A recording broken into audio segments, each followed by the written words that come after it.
ৰাতিপুৱা সকলোৱে আহি আমি মেজিত সেৱা কৰিলোঁ। এইফালে বৰ্তাই ভাগৱত পাঠ কৰি আছে আৰু আমি সকলোৱে ভাগৱত শুনি আছোঁ। আৰু এইফালে ডেকাসকলে বুট ভাজিছে আৰু এয়া বুট ভজা। প্ৰত্যেক বছৰে আমাৰ এনেকৈয়ে শৰাই ভঙাৰ আগে আগে এনেকৈ বুট ভাজি খোৱা হয় আৰু খাই বৈ এইবাৰ আমাৰ খেল হ'ব। এতিয়া প্ৰথমে সৰু ল'ৰা ছোৱালীবিলাকে খেলিছে, তাৰ পৰা আমাৰ ডাঙৰবিলাকৰো খেল হ'ব। এইবাৰ আমাৰ ভকতবিলাকৰ চকী খেল হৈছে। এয়া চাওকচোন, গানটো বন্ধ কৰি দিয়াৰ লগে লগে তেওঁলোকে দৌৰা দৌৰি কৰিছে।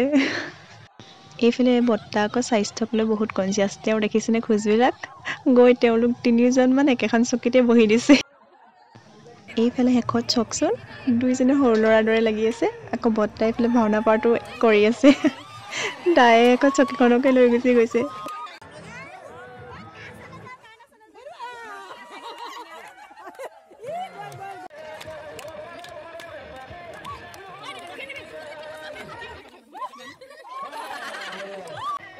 এইফালে আকৌ চাওকচোন, টেকেলিটো আছে এফালে, তাই গৈছে এফালে। তাইক বাৰ বাৰ পোনাই দিছে, কিন্তু তাই বাৰ বাৰ বেলেগ এফালে টাৰ্ণিং লৈছে।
সকলোৱে হাঁহি ধেমালি ফূৰ্তিৰে এনেকৈ দিনটো পাৰ কৰিলোঁ। পুনৰ নতুন এটি ভিডিঅ'ত লগ পোৱাৰ আশাৰে আজিলৈ বাই।